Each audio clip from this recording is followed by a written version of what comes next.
días a todos nuestros seguidores, bienvenidos una vez más a nuestro canal Yo sí soy inmigrante.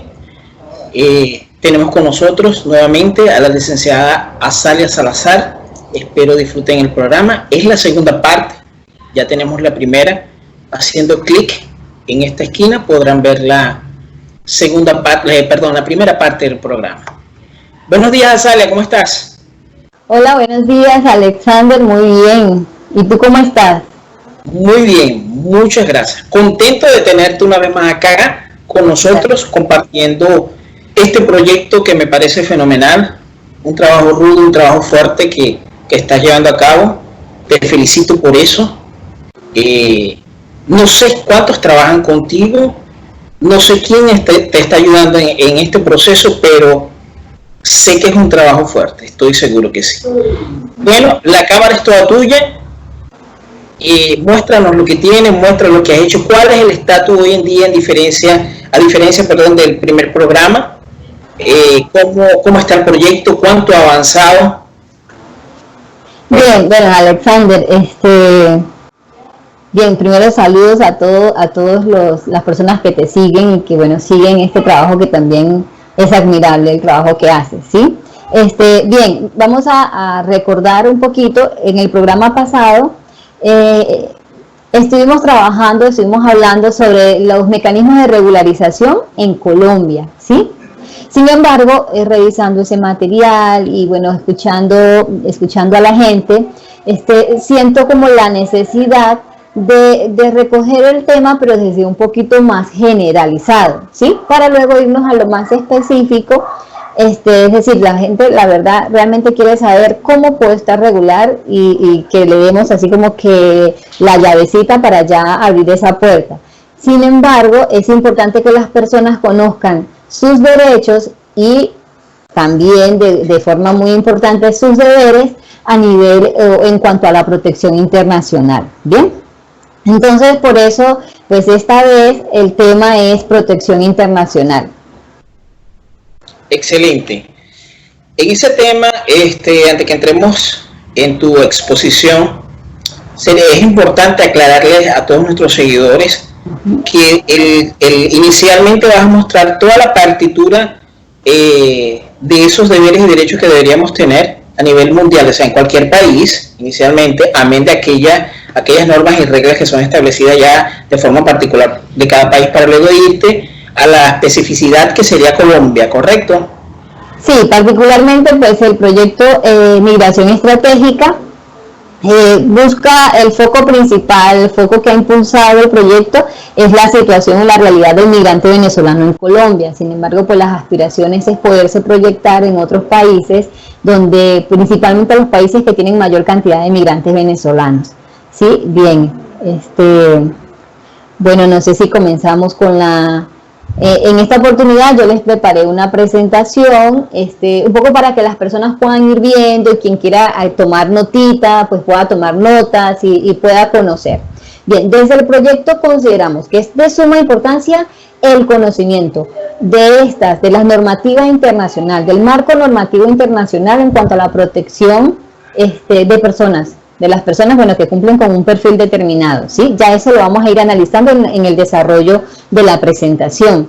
Sin embargo, yo hago un llamado nuevamente a que las personas, pues, realmente se interesen por formarse y además de eso, que seamos un poquito conscientes, desarrollar también esa conciencia migratoria de conocer principalmente nuestros deberes, ¿sí? Porque va a ser nuestro comportamiento el que va a ir marcando la pauta para que haya realmente un reconocimiento y decir, bueno, estas personas no solamente vienen a cometer actos delictivos porque es lo que se tiene, es el ideario que se tiene del venezolano, sino que también hay personas muy distinguibles, ¿sí? Y muy admirables. O sea, a mí particularmente en esta semana me llamó la atención una noticia de Noticias Caracol, donde se resaltaba, hubo un acto, mataron a un niño, bueno, una persona disparó contra una casa y resultó muerto un niño de 4 años, pero en el título de la noticia decían que había muerto un niño de 4 años, pero no decía la nacionalidad.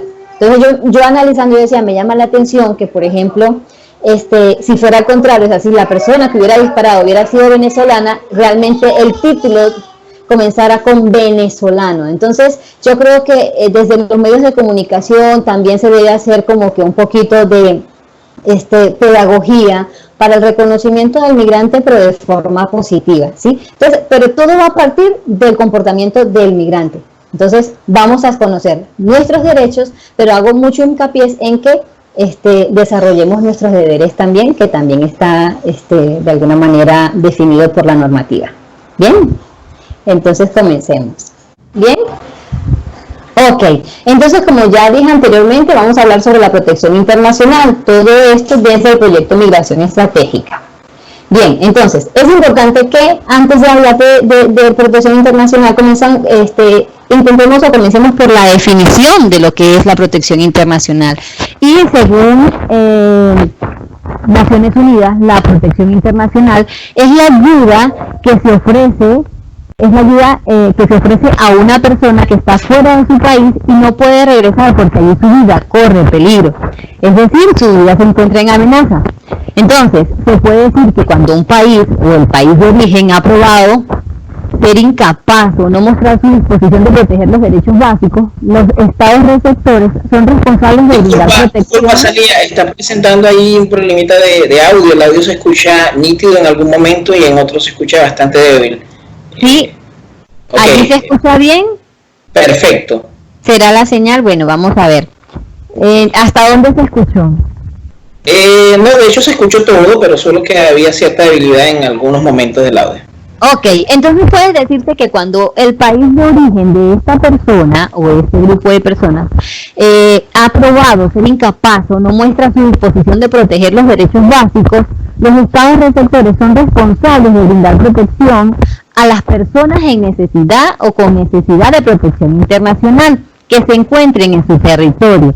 Y muchas personas se preguntarán, ¿pero por qué ese país tiene derecho de protegerlos a ellos? Y resulta que el por qué tienen, digamos, esa responsabilidad es porque la han asumido a través de compromisos internacionales, ¿sí? Que a través de tratados que de alguna manera, mediante los cuales ellos asumen esas responsabilidades. De las Naciones Unidas tenemos la Agencia de la ONU para los Refugiados, ACNUR por sus siglas, y es la encargada, o sea, esta oficina tiene el mandato de asegurar que los refugiados sean protegidos en el país de asilo, asistiendo a los gobiernos, digamos, en la medida de lo posible, porque se respeta la soberanía nacional de cada estado, a cumplir con esta tarea. ¿Bien? Ok, entonces vamos a analizar un poquito cuáles son las causas de esos desplazamientos humanos, es decir, cuáles son los elementos generadores de ese desplazamiento. Bien, tenemos diferentes panoramas. Uno es la situación política y económica con graves consecuencias sociales. 2, violaciones de derechos humanos y descomposición del Estado de Derecho. Y 3, riesgo de violencia, delincuencia y descontento social. Son un poco el panorama que impulsa o que motiva a las personas a desplazarse de un lugar a otro. Ok, pero entonces ahora vamos a definir o a describir un poquito los diferentes perfiles que se han analizado, dependiendo de los movimientos que ya se han venido estudiando, como cuáles son los perfiles de las personas que caracterizan esa movilidad. Muy bien, entonces tenemos que son personas que huyen de circunstancias que han afectado gravemente el orden público. Son personas además que huyen de persecución individualizada, salen por otros motivos, incluyendo, bueno, si tiene una oferta de trabajo, por reunificación familiar, y se mantienen, son personas que, bueno, también se toma en cuenta que son personas que se mantienen en movimiento pendular para responder a necesidades inmediatas. Ejemplo de estas son las personas que viven, por ejemplo, en San Antonio o en Ureña y viajan todos los días a buscar, digamos, comida o a comprar comida en Cúcuta. Bien, son movimientos pendulares, van y vienen todos los días o cada cierto tiempo. Bien. Ok, pero entonces tenemos esa realidad, y si nos ponemos a analizar el movimiento migratorio venezolano hacia digamos, hacia Occidente, tenemos que, vamos a analizar un poquito cuál de estos dos conceptos calzan mejor sobre las características de esta migración. Bien, entonces tenemos el migrante. Todo se va a diferenciar según la salida de su país, es decir, cómo salen, la protección que tienen y los derechos que van teniendo. O sea, esos son más o menos como los elementos diferenciadores. Bien, entonces, un migrante, es importante destacar que se traslada voluntariamente, ya sean por oportunidades económicas, laborales, porque se va a reunificar con su familia. Bien, ¿cuál es la protección de un migrante? Los migrantes están protegidos por el derecho internacional de los derechos humanos. Y además, bueno, tiene la protección de su país de origen y tienen la característica particular que un migrante puede retornar a su país cuando desee, ¿sí? Y en cuanto a los derechos, bueno, tiene los derechos de acuerdo a las normas del país donde se encuentre, lo que les permita, hasta donde les permita el país donde se encuentre según el documento de permanencia que tenga, ¿bien? Ahora, también tenemos el refugiado, y el refugiado es una persona, o está definido así, según normativas internacionales, es una persona que está forzada a salir de su país por circunstancias específicas, sea por persecución, por violencia, por conflicto armado o por situación intolerable. Bien, es decir, esta persona está forzada porque su vida se encuentra en amenaza o en peligro.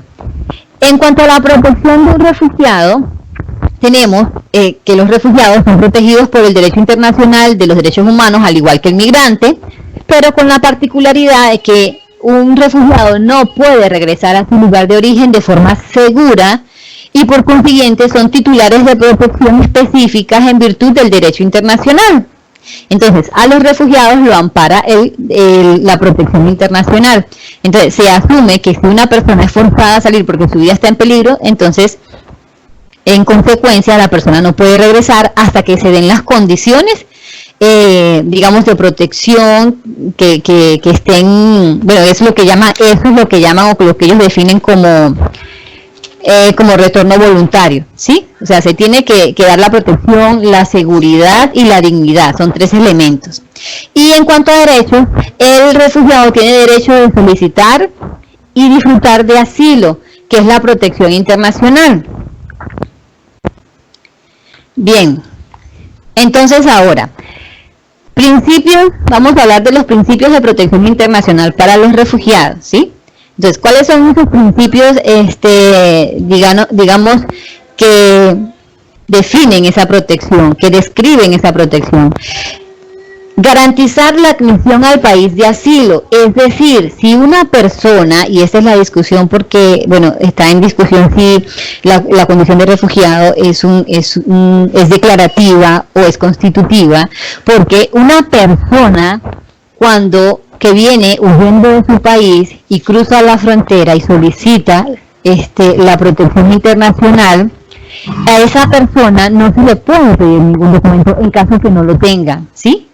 Si lo tiene, lo puede presentar, pero si no lo tiene, no debe ser una causa de impedimento. No se le puede impedir a la persona entrar al país porque no tenga algún documento. La segunda, garantizar acceso y reconocimiento del asilo. El acceso y la persona que viene huyendo, la persona que expresa que tiene necesidad de protección internacional, tiene el derecho en el país donde se encuentre, tiene el derecho de solicitar ese reconocimiento, ¿sí? Azalia, disculpa que te interrumpa allí. Bien. En ese caso, en cuanto a garantizar el acceso y el reconocimiento de asilo, ¿no existe un proceso intrínseco probatorio de tal solicitud? ¿O es simplemente una declaración simple de que yo necesito el asilo? ¿Cómo funciona? No, a ver, eso está en discusión. Eso está en discusión porque, digamos, está en discusión si la persona comienza a recibir la protección internacional desde que lo solicita o desde que se le da se le da el reconocimiento a través de un documento como tal de su condición de refugiado, ¿sí? O sea, una persona que llegue a la frontera y exprese su necesidad de protección internacional, desde ese momento las autoridades deberían orientarle, es decir, las autoridades deberían tener conocimiento de estos aspectos también y orientarlo. Es decir, él luego de él ingresar, él tiene que hacer su petición o su solicitud del reconocimiento de la condición del refugiado, ¿sí? Entonces, ¿en qué constituye la solicitud? Básicamente en un documento, en una carta que usted dirige. Luego le voy a dar las especificaciones, las características de esa carta, cómo la pueden argumentar, cómo la pueden fundamentar desde el derecho internacional, donde usted expresa, es decir, usted cuenta los hechos, por qué está huyendo de su país, usted coloca sus datos personales, si tiene documento lo coloca, si no tiene documento firma una declaración donde usted, bueno, se hace responsable y una declaración jurada donde usted dice que usted no tiene un documento de identidad. Pero bueno, se supone que desde que se ingresa esa solicitud, luego en teoría deben pasar 5 días, a los 5 días ya debería tener una respuesta, ¿sí? Y la respuesta positiva es la emisión de un salvoconducto que te permite la permanencia en el país de manera regular. ¿Bien? Ok.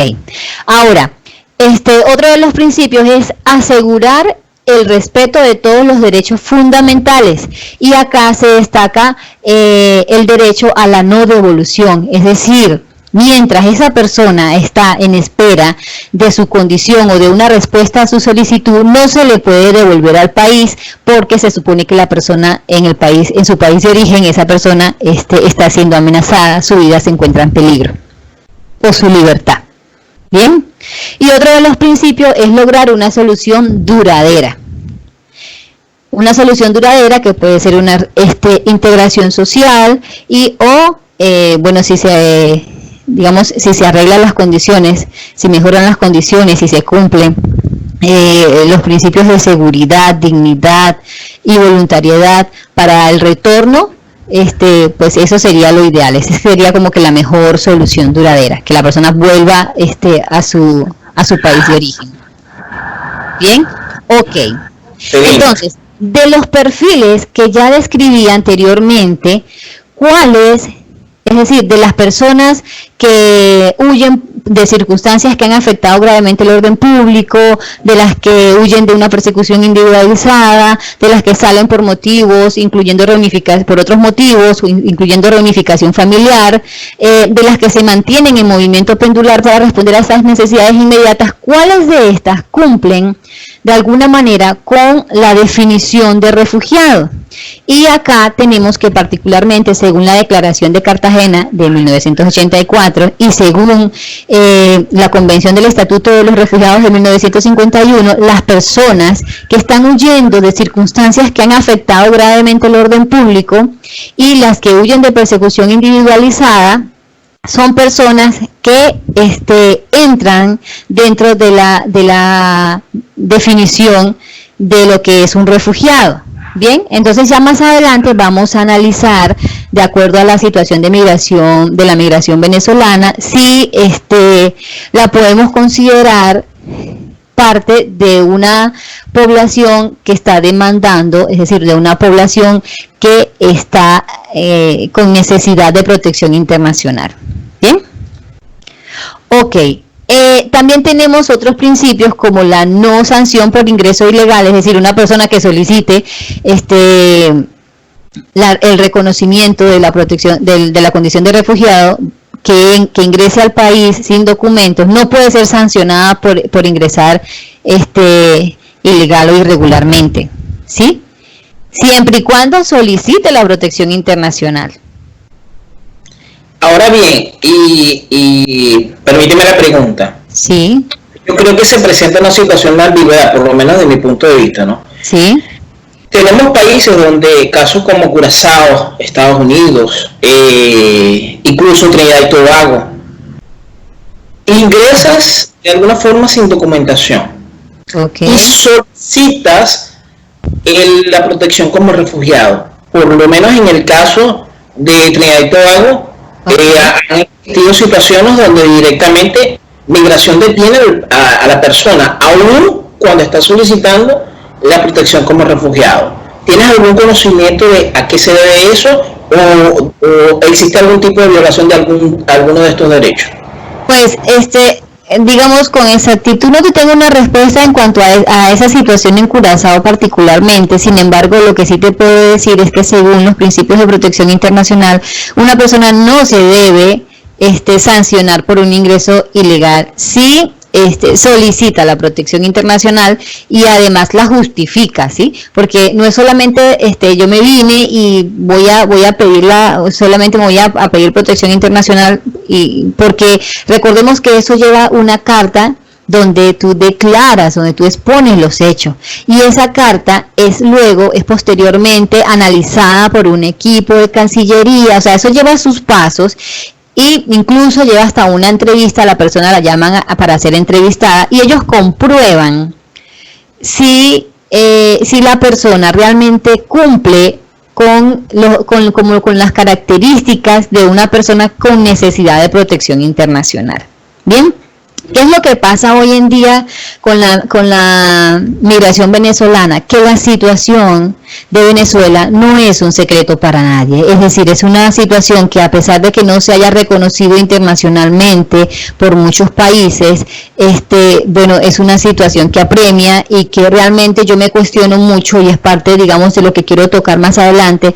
Yo me cuestiono mucho si una persona que esté recién dada a luz, con bebé de 2 meses en brazos, con niños pequeños, a veces con adultos mayores, decida voluntariamente, por gusto, venirse caminando e incluso dirigirse caminando sin saber cuántos kilómetros va a caminar, sin saber a veces a dónde va a llegar, simplemente por el hecho de no permanecer en la situación del país. ¿Sí? Más adelante voy a tocar ese tema porque hay una noticia que, es de hace unos meses, pero que me llama la atención y sé que ha sido considerada por muchos países, además, por parte de la comunidad internacional, pero sigue siendo importante que sea más considerada para estas definiciones, porque yo considero que la gente no sale por gusto. Yo a las personas que le he preguntado si la situación mejora en Venezuela, ¿te regresarías? Hay muchas personas que sí regresarían. Entonces, quiere decir que no están acá por deporte. ¿Bien? Ok, entonces seguimos por los principios. Otro de los principios es la no devolución, es decir, no lo puedes regresar porque es que está en riesgo su vida, la unidad familiar, la confidencialidad.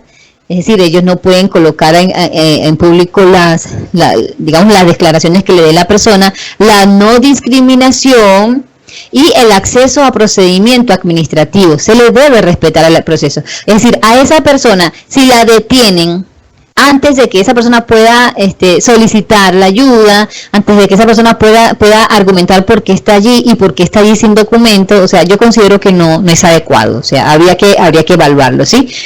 ¿Por qué? Porque allí premia este aspecto que está en discusión, y es que si esa condición de refugiado es de carácter declarativo o es de carácter constitutivo, ¿sí? Y lo que se dice es que una persona debería ser reconocida como refugiada desde que pisa el territorio del país receptor y solicita la protección internacional. ¿Por qué? Porque ¿qué pasa con esa persona? Si son 5 días que se demoran en dar en emitir el salvoconducto, ¿qué pasa con esa persona esos 5 días? ¿Qué pasa si durante esos 5 días alguna autoridad de migración Colombia, de migración de cualquier país, sencillamente le pide los documentos y esta persona no los tiene? Digamos, el procedimiento normal es que esa persona sea regresada a su país, ¿cierto? Porque es que realmente no está contando con un documento de ingreso y permanencia, ¿cierto? Correctamente, así es. O sea, se dice que yo para entrar a otro país debo tener un documento. Según, eso va a depender de otro. y para permanecer otro, exacto. O bueno, allí se va analizando según medidas de cada país, según políticas de cada país, ¿sí? Entonces, bueno, disculpa que te interrumpa, Sara. Tenemos una situación que se ha presentado, básicamente lo vi posteado en Facebook en cuanto al hecho de la discriminación. En Perú se presentó una situación que para mí fue bastante conmovedora, molesta, incómoda al mismo tiempo, porque teníamos un venezolano con un estatus de migración legal. De hecho ya tenía emitida, porque la mostró en el momento regular, regular, exactamente, okay. Una residencia temporal. Además ya tenía la admisión de lo que sería la cédula de ellos de Perú. O sea, estaba totalmente regular en el país, y cuando fue a solicitar hicieron especie de una campaña para entrega de las máscaras en cuanto a la situación del COVID, correcto, y fue abiertamente dicho por los funcionarios que estaban ejecutando la campaña, que eran del Ministerio de Salud de esa localidad, que para el venezolano no había máscara, que eran solo y únicamente para los ciudadanos peruanos. Entonces, en este caso, nombro y traigo el caso a colación por aquello de que si hay algún ente legal en Perú que pudiera tomar cartas en el asunto, porque desde mi punto de vista es una discriminación pura y abiertamente, ¿no? Claro, bueno, sí, si fue así, eso creo que no le cabe duda a nadie. Es preocupante y es triste que bueno, se den esas circunstancias y esas situaciones cuando de alguna manera ya vamos como avanzando, ¿no? Sin embargo, algo que conversaba en estos días con un colega era que me llama la atención que nos preocupamos mucho por la normativa la parte legal debe ir avanzando, el reconocimiento de los estados en cuanto a los derechos de inmigrante, pues yo creo que ha ido avanzando mucho. Sin embargo, hay que trabajar y hay que hacer mucha pedagogía con lo que es también la población de acogida, y es que tenemos unos panoramas en cuanto a los estados van avanzando en el reconocimiento de estos derechos, pero la población a veces se resiste, no toda.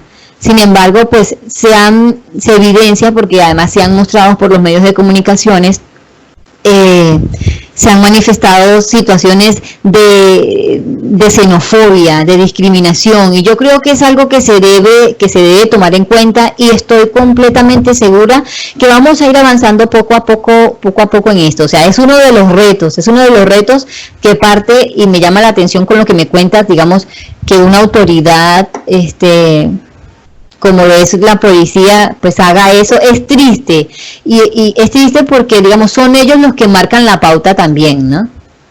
Digamos, es el Estado, es el gobierno, pero además del gobierno son todas esas instituciones sociales, son todas esas instituciones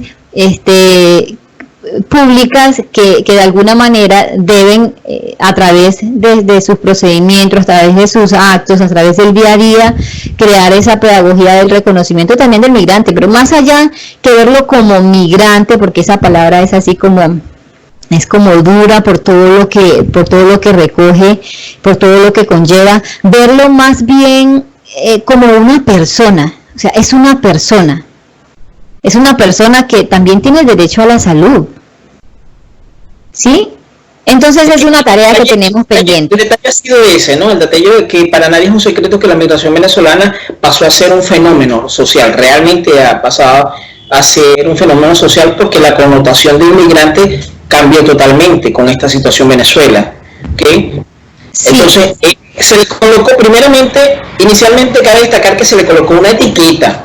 Ahí no hay que negarlo. Tenemos una etiqueta como extranjeros y como inmigrantes. Yo pienso, como tú lo acabas de decir, yo creo que hay que hacer un trabajo de preparación, de conocimiento, de transmitir conocimiento, de orientación en cuanto a la percepción no solo del inmigrante venezolano, sino que el venezolano pasó a estar dentro del renglón y el significado literal de lo que es un migrante. Entonces, mucha gente no entiende. De hecho, en mi caso he escuchado a personas que hablan, no, un inmigrante normal y un inmigrante venezolano. Ya ahí para mí hay una diferenciación. Una barrera. Es que, Alexander, es que efectivamente ya la gente se da cuenta normalmente que hay una diferenciación. Hay una diferenciación. O sea, esa diferenciación no es oculta para nadie. Es decir, tú vas a un centro comercial, tu migrante venezolano vas a un centro comercial dentro del país donde te encuentres, el país receptor, y hay personas de otras nacionalidades y tú vas a llamar la atención, ¿sí? Es decir, así es. O sea, ya hay un peso sobre el migrante venezolano. Entonces mi llamado también es hacia esa población de acogida, pues seamos un poquito más amables también, más allá de las nacionalidades somos personas, es lo que debe imperar. Así Muy es. bien, Alexander. Entonces, un poco para continuar, tenemos el marco normativo internacional, ¿sí? Tenemos Declaración Universal de los Derechos Humanos, el cual en su artículo 14.1 dice: en caso de persecución, toda persona tiene derecho a buscar asilo, tiene el derecho, y es de discriminación de cada estado, digamos, concederle la condición, pero por ahora la persona tiene el derecho y a disfrutar de él en cualquier país. Ahora, la Convención Americana sobre Derechos Humanos dice que es un derecho, que el asilo es un derecho y no una prerrogativa del Estado.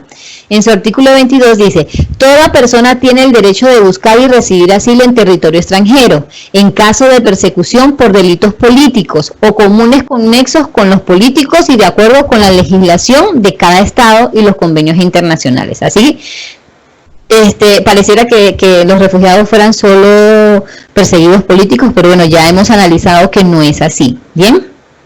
Y la Declaración Americana de los Derechos y Deberes del Hombre dice: es un derecho humano y no una prerrogativa del Estado. Volvemos a resaltar, digamos, el carácter humano de cada persona, es decir, no debería ser solamente prerrogativa del Estado. A ver, toda persona tiene el derecho de buscar y recibir asilo en territorio extranjero, en caso de persecución que no sea motivada por delitos de derecho común y de acuerdo con la legislación de cada país y con los convenios internacionales. ¿Muy bien? Ok, bien. Ahora, a mí me interesaría analizar ese retorno voluntario que está siendo tan marcado, que ha llamado la atención a nivel mundial, de la cantidad de gente que está retornando al país, particularmente Venezuela, aunque ha habido movimientos en todos los países, ¿sí? Pero yo quiero referirme particularmente a este retorno. ¿Por qué? Porque resulta que este retorno, o sea, ¿quiénes son las personas que están retornando? O sea, ¿quiénes son esas personas? Y yo, digamos, si nos ponemos a pensar, probablemente las personas que están retornando son las que hace pocos meses, muchos más, salieron huyendo de la crisis económica y social porque sus vidas se encontraban en riesgo por violaciones de derechos humanos. O probablemente son las personas que salieron voluntariamente caminando de su país, es decir, en este caso de Venezuela, porque tenemos los caminantes, hacia horizontes inciertos en busca de oportunidades que le permitieran vivir dignamente. Entonces, pero también pueden ser las personas que emprendieron con bebés en brazos, con niños, con personas de la tercera edad, una caminata de muchos kilómetros expuestos a todo tipo de riesgo. O también pueden ser las personas que, a pesar de conocer las implicaciones legales que tiene,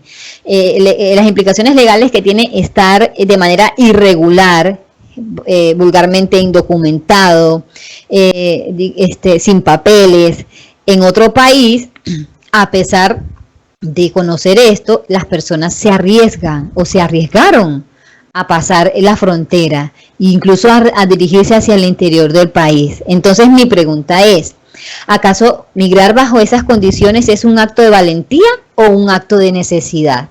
Porque es que la respuesta a esta pregunta en particular va a definir el carácter de esa migración y el carácter en consecuencia de ese retorno, ¿sí? Porque otra reflexión que hago, y son preguntas que dejo para reflexionar, para que todas las personas que vean este video toda la audiencia, toda tu audiencia pueda ayudarnos y construyamos juntos esta definición y esta caracterización de esa migración. O sea, puede decirse que este retorno es tan voluntario como lo ha sido la huida de su país de esas mismas personas en otro momento, ¿sí? Claro, o sea, sí. En ese caso yo tengo cierta posición, no la voy a expresar ahorita por dejarlo abierto a la audiencia, ¿no? Que ellos tomen sus propias conclusiones. En su momento lo haré saber. Sin embargo, yo tengo una posición muy clara con respecto a esa salida y a esa entrada o a devolverse a Venezuela. A ese retorno. Ese retorno. Okay. Porque si bien es cierto que, como tú lo acabas de decir, y la incógnita está muy bien planteada, saliste por una necesidad. Y la pregunta de las 1000 lochas, como se dicen vulgarmente, ¿y por qué estás volviendo? Habría que saber ese por qué. Y eso solo en este caso lo sabrá alguien que lo está haciendo en este momento. Espero en algún momento poder tener aquí a alguien que pertenezca a ese grupo que está volviendo y hacer una entrevista para saber por lo menos con él o con ella ese por qué, ¿no? Que quedara claro. Precisamente, digamos, a mí me gustaría, yo he conversado con algunas personas y a mí me gustaría, claro, por ahora como estamos en cuarentena, no personalmente, sin embargo a mí me gustaría tertuliar un rato con personas que hayan retornado y igual que tú, o sea, analizar, que conversemos un poco y darme cuenta cuáles fueron esas razones que lo motivaron. ¿Por qué? Porque dependiendo de digamos, de las respuestas de los interrogantes que he planteado, es que podemos decir, entonces, ¿estamos hablando de migrantes o estamos hablando de personas con necesidad de protección internacional? ¿Por qué? Porque entonces si nos vamos acá detrás, donde dice un poco el perfil de esas personas, o nos vamos mejor acá a la definición de refugiado, son personas que están forzadas a salir de su país por circunstancias específicas, pero yo destaco la violación masiva de derechos humanos, porque si yo en mi país, si el dinero que yo gano no me alcanza ni para una harina pan, como decimos en Venezuela, yo cómo voy a ir a trabajar porque tengo que pagar transporte, yo cómo voy a cubrir mis otras necesidades de vestido, vivienda, comida, o sea, esos son derechos fundamentales, son fundamentales, y es evidente que de alguna manera no se respetan en el país. Y tienes dos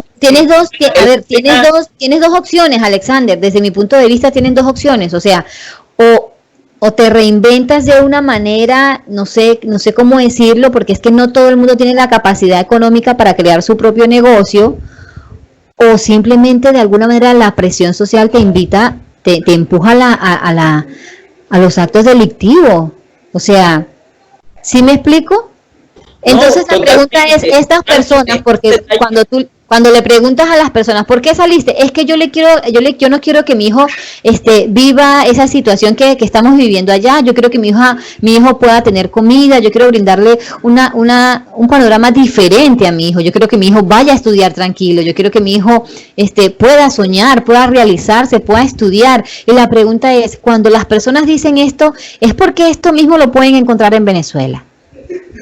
Es que ese es el detalle. Yo creo que es cuestión, vuelvo y te digo, es cuestión de perspectiva de desarrollo. Sí. Si tú tienes una perspectiva de desarrollo bien establecida, porque no es solo decirlo y expresarlo, es tener la estructura para lo que vas a hacer para desenvolverte o desarrollarte. Yo creo que por allí vienen los tiros. Sí, claro. Fíjate, por ejemplo, entonces si nosotros nos ponemos a revisar lo que es la Convención sobre el Estatuto de los Refugiados de 1951 y su protocolo del 67, y además la Declaración de Cartagena, que fue pues en el 84, esta población migrante cumple con la definición de personas con necesidad de protección internacional. Es decir, por acá, digamos, ¿cómo se define, digamos, a una persona con necesidad de protección internacional? Digamos, en la Convención sobre el Estatuto de Refugiados del 51. Es una persona que se encuentra fuera de su país de residencia, tiene un temor fundado, está motivado, sus motivos es discriminación hay diferentes motivos, ¿no? Que es por la nacionalidad, pertenencia a un grupo social, simplemente, ¿qué lo motiva a salir? El hecho de pertenecer a un grupo político que sea contrario al dominante en el estado de origen, digamos, en el país de origen, perdón, o pertenecer a un grupo social con una opinión diferente. Entonces, y es una persona que no tiene protección nacional,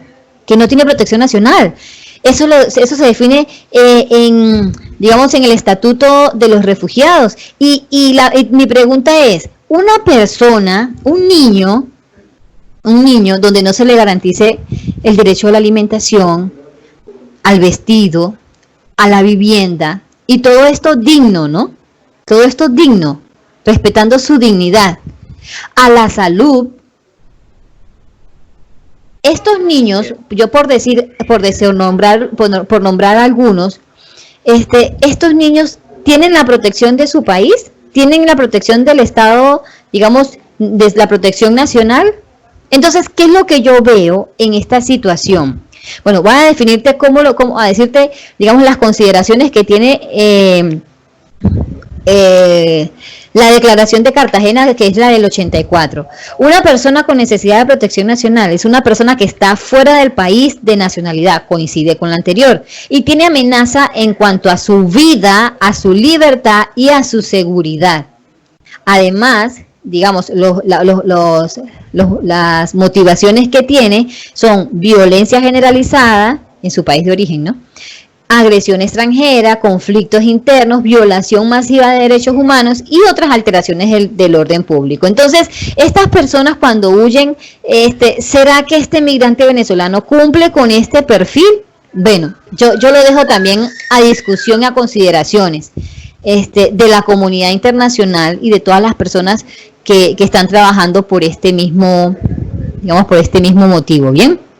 Entonces, yo sí considero que se debe replantear, evaluar, analizar muy bien ese carácter voluntario del retorno, ¿sí? Porque realmente yo me doy cuenta que estas personas en este momento se encuentran huyendo nuevamente de una crisis, pero esta vez no es la crisis de su país de origen, esta vez es la crisis desatada por la pandemia. Están huyendo porque lamentablemente no recibieron protección internacional. No recibieron, en un principio, cuando los llamábamos migrantes, estaban huyendo de una crisis en su país de origen. Y ahora que los estamos llamando retornados, están huyendo de la crisis, que además cabe destacar que la crisis nos afectó a todos, es decir, afectó a tantos nacionales como extranjeros, causada por esta pandemia, ¿sí ve? Entonces, es una población, desde mi punto de vista, con un alto índice de necesidad de protección internacional. Porque están regresando porque, te lo digo porque he conversado con muchas personas que han regresado y dicen, yo prefiero morir en mi país. Esa es la frase que predomina. Si yo prefiero morir en mi país, porque muchos de ellos no tienen, muchos migrantes no tienen, digamos, regularidad, no tienen un documento que les permita permanecer en el país, y muchos de los que digamos, y los que no tienen documento que les permita estar regular en el país, pues en consecuencia son invisibles para el Estado, porque no han pasado por un control, porque el Estado no sabe de que ellos están aquí en su país, ¿bien? Al menos no legalmente. Entonces mi pregunta es, ¿cómo esas personas están siendo obligadas nuevamente, forzadas a retornar a su país? Y me vas a decir, ¿pero por qué están siendo forzadas si ellas mismas cogieron su bolsito, su morral y están decidiendo irse? Hasta piden dónde conseguir un transporte para llegar a la frontera. Entonces mi pregunta es, ¿cómo no vas a retornar? ¿Cómo una persona no va a retornar si te desalojan del lugar donde vives, donde no tienes ingresos, si tampoco además tienes acceso a derechos fundamentales como el que, digamos, como el que en estos momentos es tan importante, que es el de la salud? ¿Sí? Sí, la pregunta es, en realidad es como que tú vengas a mi casa y bueno, no voy a colocar ese ejemplo ahora porque bueno, vamos ahora luego lo voy a ejemplificar más adelante. Es decir, pero la conclusión es que las personas están siendo forzadas a regresar también. Entonces yo vuelvo a preguntar, ¿realmente estamos hablando de un retorno voluntario? Porque según normativa internacional, un retorno voluntario se cumple cuando se respetan los 3 elementos de un retorno voluntario. ¿Cuáles son? Seguridad. Es decir, la persona cuando regresa a su país no va a tener miedo de en cuanto a su seguridad, pero también es voluntario.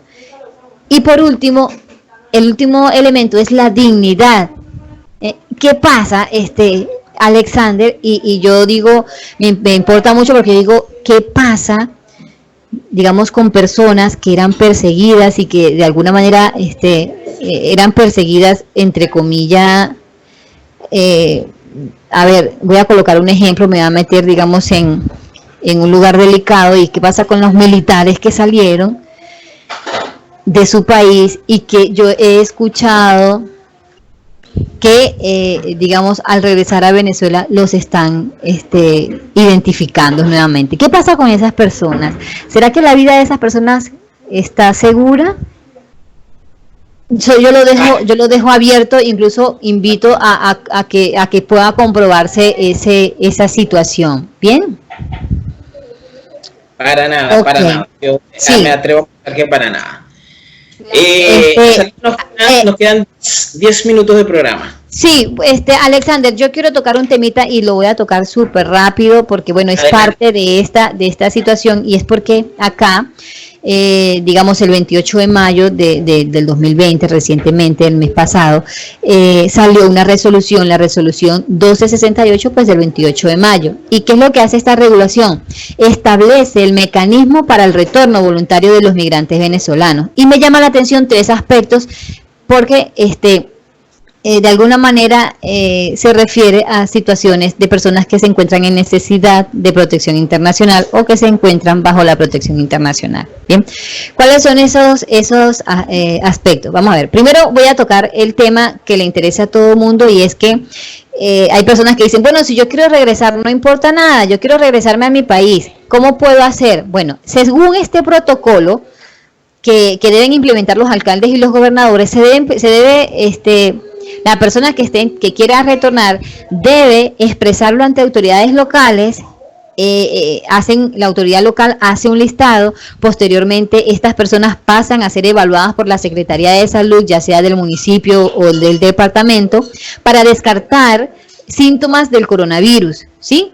Y luego este listado lo pasan a Migración Colombia, donde se verifica la nacionalidad de los extranjeros, porque la salida se les está permitiendo solo a venezolanos, ¿sí? Y Migración Colombia establece la fecha y hora posible del viaje. Y al final, otro de los mecanismos, digamos, como para garantizar esa salida segura y ordenada que tuvieron desde Migración Colombia, fue que luego se entrega ese listado con la información del conductor y con la información del vehículo a la Policía de Carreteras, y ellos se encargan de amparar el viaje hasta que lleguen a la frontera, ¿sí? De manera que no hayan irregularidades. Bien, y bueno, los viajes, la gente dirá, bueno, ¿y qué tan rápido se da esa logística? Bueno, todo depende de la capacidad diaria de recepción de migrantes, porque en la última medida que se tomó fue que a partir de ayer 8 de junio, solo se permitía pasar 300 personas por el puente internacional Simón Bolívar, y por Arauca solo 100 personas. Bien, son los 2 pasos humanitarios que se encuentran en estos momentos. Bien, entonces, pero esos aspectos que yo te digo que me llaman fuertemente la atención son, en la resolución se expone que las personas con la condición de refugiado que retornan voluntariamente a sus países podrán incurrir en una causal de cesación de la condición de refugiado porque sencillamente, según el decreto 1067 de 2015, bueno, esas personas se supone que no deberían regresar a su país. Pero mi pregunta es, bueno, ¿cuáles son las garantías que el Estado le brinda a una persona, a estas personas que tienen la condición de refugiado. Es decir, nos ha afectado a todos la crisis, ¿sí?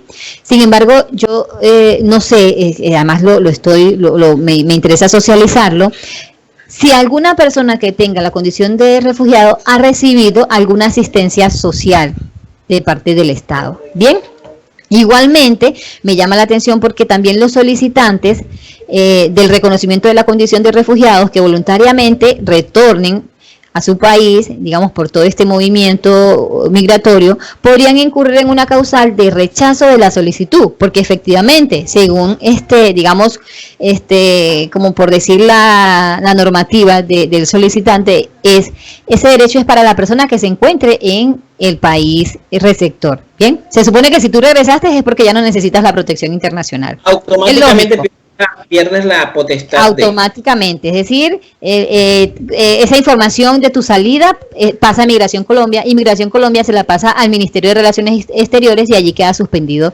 cualquier proceso. Bien, sin embargo, es importante salir a recalcar esto, que en cualquier país que se encuentren, en cualquier país, en cualquiera de los estatus ya nombrados, en este caso por Azalía, al momento de salir, en el caso de los refugiados, salir de ese país receptor, ya automáticamente pierden la condición y corren el riesgo además de que en algún momento le dan un periodo de tiempo hasta donde sea salía, un periodo de tiempo para poderla solicitar nuevamente. Bueno, de eso no tengo conocimiento, solo sé que en el caso del que tenga la condición, de alguna manera se le cancela y cuando son solicitantes se rechaza la solicitud porque bueno, ya se asume que la persona puede regresar a su país. Pero entonces, una persona estas son mis preguntas que surgen, digamos, al analizar y al escuchar esto, ¿no? Por ejemplo, estas personas con necesidad de protección internacional, la solicitante, porque es que la solicitante, digamos, un salvoconducto solo te permite permanencia, acceso a la salud, acceso a la educación hasta cierto nivel, y no más, no te permite trabajar. O sea, entonces la pregunta es cómo se alimentan estas personas que son solicitantes de la condición de refugiado. O sea, cómo viven estas personas y cómo piensa yo voy a decir el Estado, porque bueno, de alguna manera tiene responsabilidad sobre todas las personas que estén en su territorio. Si todavía no le doy el permiso de trabajar legal, que tenga un documento que le permita, entonces yo creo que se asume que la persona está, no sé, trabajando de manera ilegal, o la otra opción es que esté recibiendo alguna asistencia humanitaria. Son los únicos panoramas. Pero ¿qué pasa con la persona que no tiene esta situación? O sea, ¿qué pasa con un solicitante que ejercía trabajo informal, que no debería, pero bueno, que ejercía, porque un salvoconducto no te permite ejercer el trabajo informal? Pero ¿qué pasa con esa persona que ahora no puede salir por la cuarentena? ¿Cómo paga vivienda? ¿Cómo paga alimentación? ¿Cómo paga servicios públicos? O sea, entre otros gastos, ¿sí? Entonces, si retornan, ¿por qué lo están haciendo? Vuelvo a caer en esa pregunta. Probablemente en estos momentos estén entre la espada y la pared. Es decir, se encuentran en medio de dos lugares donde se sienten desprotegidos probablemente, ¿sí? Entonces, bueno, vuelvo a preguntar, ¿algún refugiado ha recibido asistencia social? ¿Algún solicitante de la condición de refugio ha recibido asistencia social? Bueno, allí lo dejo abierto, ¿sí? Y digamos, en el caso de los solicitantes del reconocimiento de la condición de refugiado, bueno, ¿cómo están sobreviviendo? Porque estas personas para ejercer necesitan un permiso para trabajar y no lo tienen. Bien, porque además estas personas posiblemente estén siendo desalojadas. ¿Y cómo hacen? Porque el principal motor de ese retorno también ha sido porque es que se han desalojado. Hoy mismo me llamó un compañero que es migrante venezolano que estaba arrendado y me dijo, Azalía, me están sacando. Y hay una situación que ni siquiera, bueno, que no ha podido ser controlada por nadie y sencillamente no hay negociación, sencillamente se le dice que se salga. Bien, entonces, bueno, está en riesgo su vida, está en riesgo la vida de estos migrantes también. O sea, también necesitan protección internacional. Bien, Y bueno, y por otro lado, Alexander, bueno, ya para ir terminando, tenemos a las personas, que hay muchas personas que tienen permiso especial de permanencia, porque según esa resolución, si estas personas abandonan al país y permanecen más de 90 días calendario, lo cual no significan 3 meses, ¿no? Como solemos pensar por ahí, no, son 90 días calendarios.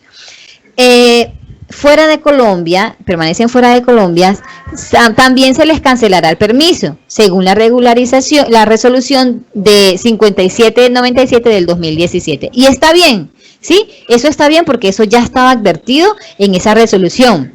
Pero entonces la pregunta es, si una persona que tiene PEP viajó a Venezuela antes del 14 de marzo, que fue la fecha de cierre, hasta el 13 de mayo, el primer cierre que se hizo de la frontera, si una persona viajó antes del 14 de marzo y esperaba volver porque cuenta con su permiso de ingreso y permanencia en el país, pero ahora se vio que no puede volver porque es que se ha prolongado el cierre de la frontera, es decir, obligatoriamente, forzadamente tiene que permanecer más de 90 días fuera del país, pero ya no es por su voluntad, también se les va a cancelar el PEP. Otra situación, Alexander, si una persona que tiene PEP fue despedida del trabajo y desalojada de su vivienda y no tiene red de apoyos, porque mucha gente está sobreviviendo con amigos, con vecinos, con gente así, que también, bueno, agradezco a la población de acogida por esta ayuda, esta persona realmente estaría retornando voluntariamente, y esta persona, si retorna, ¿es justo que se le suspenda el PEP? Porque es que si acá no se puede alimentar, no tiene red de apoyo, no tiene trabajo, no tiene ayuda, la gente busca sobrevivir y es un acto natural del ser humano. Un último panorama, y es que una persona que ejerza alguna actividad económica informal, que además, bueno, que tenga el PEP y ejerza una actividad económica informal, que se mantenga del trabajo diario y que además tenga su familia, tenga que mantener a su familia y decida regresar a su país porque sencillamente ya no puede salir a la calle a trabajar. La pregunta es, ¿esa persona está retornando voluntariamente? O sea, mi pregunta es, si a estas personas se les brinda un apoyo, ¿sí? Se les brinda un apoyo, alguna asistencia humanitaria, y tienen para pagar su arriendo, y tienen para pagar su alimentación y sus servicios, que son como que los más prioritarios que yo por ahora en este momento identifico, ¿será que esa persona se regresaría a Venezuela? Bueno, yo lo dejo allí al aire, ¿sí? Entonces, vemos que nos encontramos con una población que lamentablemente, y con esto concluyo, nos encontramos con una población que lamentablemente no se siente protegida por el gobierno, por su estado de origen, por el gobierno, digamos, de su país de origen, y tampoco se siente protegida por el país receptor, es decir, no está recibiendo protección internacional. Entonces, ¿se puede hablar de retorno voluntario cuando permanecen las mismas causas que motivaron la salida de estas personas en su país de origen? Son dos interrogantes que quiero dejar y me encantaría que esta información pudiera circular, principalmente por personas que tienen influencia en estos temas. Bien, Alexander, conclusiones generales. Un gran porcentaje de la población que sale de Venezuela cumple con el perfil de las personas con necesidad de protección internacional, y eso se debe considerar. El carácter de voluntariedad del retorno de los venezolanos debe ser evaluado y analizado desde las definiciones de migrantes y refugiados. La situación actual del migrante venezolano demanda garantía de derechos fundamentales. Y bueno, la regularización de las personas con necesidad de protección internacional permitirá un mejor aprovechamiento de lo que es la fuerza productiva de la migración. Como por ejemplo, hoy compartí un artículo donde nos muestra que el Banco Mundial ha reconocido que la población migrante venezolana puede fortalecer la economía y la producción de Perú. Entonces, bueno, mi invitación es para que los demás países también puedan reconocer y además establecer los mecanismos para que se pueda aprovechar esa fuerza y nos convirtamos en parte de la solución. Antes de terminar, y ya con esto cierro, quiero agradecer al trabajo que están realizando la comunidad internacional, en cuanto a este fenómeno migratorio sin precedentes. También quiero agradecer al gobierno colombiano que, bueno, va avanzando en el reconocimiento de los derechos de los migrantes de acuerdo a los compromisos asumidos en el Pacto Mundial sobre Migración ordenada, segura, ordenada y regular. Y por último, y no por eso menos importante, agradezco a la población de acogida que también ha realizado un trabajo admirable en la integración socioeconómica del migrante. Creo que es el trabajo más duro, es el trabajo que merece realmente un aplauso inmenso y gigante. Bueno, Alexander, hemos terminado y bueno, estoy contenta de compartir estas inquietudes y que me hayas brindado el espacio para compartir estas inquietudes contigo y con toda tu audiencia. Bueno, Azalía, el programa sigue abierto para ti. Cualquier otra misión que quieras hacer, cualquier otra inquietud que quieras plasmar, cualquier idea, le hago la invitación a todos para que asistan al programa. ¿Dónde te pueden contactar? En las redes sociales, Azalía. Pues ya creé, está recién creado el grupo Proyecto Migración Estratégica. Quiero destacar que no es un proyecto para hacer ofertas de productos, para buscar trabajo. Es realmente un proyecto, un grupo que busca informar a las personas de cómo estar regular, de cómo acceder regular a ofertas de empleo. ¿Sí? O sea, acuérdate que estamos apostando por soluciones de fondo. Exacto. Y pues sí, pues mi Facebook es Azalía Salazar. Creo que esas son las principales por ahora.